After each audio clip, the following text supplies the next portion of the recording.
The King Has Left the Planet. Written by Giovanni Stico. Copyright 2025. Graceland, Memphis, Tennessee, August 16, 1977, 2:28 m. The late-night air was thick with humidity, pressing down over Memphis like a damp velvet curtain. Inside Graceland, the house that had been both sanctuary and stage for the king of rock and roll, Elvis Presley sat alone in his bathroom, the door closed. A book rested in his hands, but he wasn't reading. His mind drifted far beyond the words on the page, beyond Graceland, beyond Earth itself. The clock on the wall ticked in steady rhythm, marking the final moments of his life. At least, that's what the world would believe. Then a flicker. The lights sputtered. Shadows danced across the walls in strange, elongated forms. The faint hum of the radio in the next room grew louder, rhythmic, like a coded message trying to break through the static. Elvis stiffened. He knew this feeling. He had felt it before. A bright, blinding beam of light shot through the window, illuminating the room in an otherworldly glow. His breath caught in his throat. The air vibrated. His body felt weightless. And then silence. When the mid-afternoon sun rose, the world would mourn the loss of the king of rock and roll, believing he had died of a heart attack. But the body they found in Graceland wasn't Elvis Presley. It was a decoy. Elvis Presley had not died that night. He had been taken. Joey Simmons in Extraterrestrial Highway, Nevada, 2025. Joey Simmons didn't believe in UFOs, which was ironic, considering he worked as a hematologist at Area 51. Sure, he handled strange biological samples, studied classified materials, and read reports on the bizarre, but extraterrestrials? No. He was a man of science. But tonight was different. The extraterrestrial highway stretched before him, an endless black ribbon slicing through the Nevada desert. The only sounds were the hum of his car engine and the occasional buzz of the radio. He switched stations absent-mindedly, then froze. Elvis. Wise men say, only fools rush in. Joey smirked. Classic. But something about the song felt different tonight. It clung to the air, almost too present, like it was meant just for him. Then, strange lights flickered in the distance. At first, he thought it was just heat rising from the asphalt. But no, this was something else. The lights moved. They danced. Joey's stomach tightened. He pulled over, heart pounding.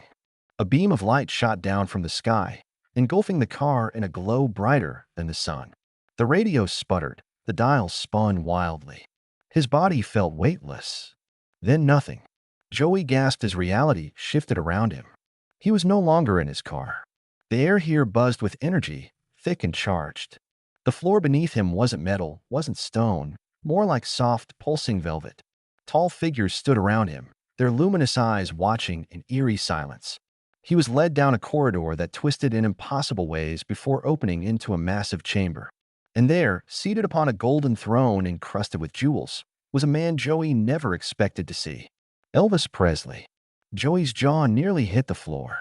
No, it can't be. Elvis cracked a grin, his teeth gleaming. What's up, man? Joey blinked. But you died. Elvis chuckled, shaking his head. That's what they wanted you to believe, brother. He stood up, and Joey noticed something else. Elvis looked good. Leaner, healthier. The bloated, tired man from his last public appearances was gone. This Elvis looked like he had just finished a Vegas show in his prime. Joey stammered. How is this possible? Elvis stepped forward, adjusting his sunglasses. All right, listen up, kid. Let me break it down for you. August 16th, 1977?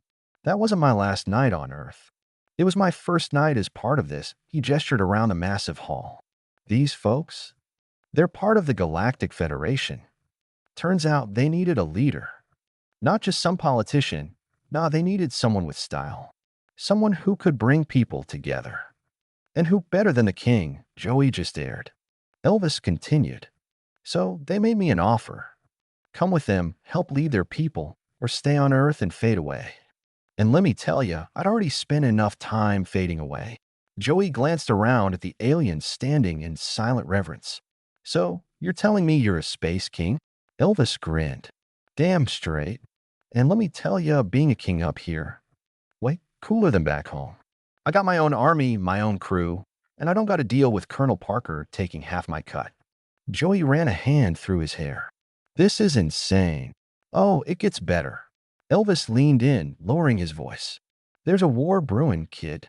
The people of Zachariah, my people, are in danger. We got some real nasty folks out there trying to wipe him out. I've been fighting battles across the galaxy. Space pirates, warlords, even this lizard guy named Mr. Momo who really hates Jailhouse Rock. Joey blinked. You're telling me you've been fighting space battles? Elvis nodded. I ain't just sitting on a throne all day. You ever seen a hunka burnin' spaceship explode? Joey rubbed his temples. This is insane. Elvis slapped him on the shoulder. You'll get used to it, son. Oh, and I still practice karate, by the way. Intergalactic Kempo karate. Took down a 7-foot cyborg assassin last week with nothing but a sidekick and a karate chop upside the head. Thank you very much. Joey laughed despite himself. So, what do you need me for? Elvis's grin faded just slightly. You're a scientist. And right now, we got a serious biological problem on our hands. Something's spreading through the Federation, something bad. And I need someone who understands human and alien physiology. Joey exhaled, thinking. This was beyond anything he had ever imagined. But if Elvis Presley was standing here, alive in space, asking for his help, I'd sure help him. All right, Joey said. I'm in. Let's save the galaxy together. Elvis grinned, right on man, tossing him a cool-looking gun that he pulled out from his white boot. That's the spirit, kid. Now, first stop. He winked. Vegas, baby. We got some unfinished business to take care of. Joey smirked. You're joking. Elvis slid on his sunglasses. His fingers were lined up with gold and diamond rings, his TCB necklace brightly glowing. I never joke about Vegas, man. Let's rock and roll. And just like that, Joey Simmons joined the adventure of a lifetime, rockin' and rollin' across the galaxies one shake at a time with the king himself. And the universe would never be the same. The shiny pink spaceship was ready to zip through space in warp speed. The huge TCB logo was seen on the front of the ship. The speakers could be heard slowly emerging out from the sides of the spaceship, blasting the song Viva Las Vegas. Then in a flash, the ship was gone.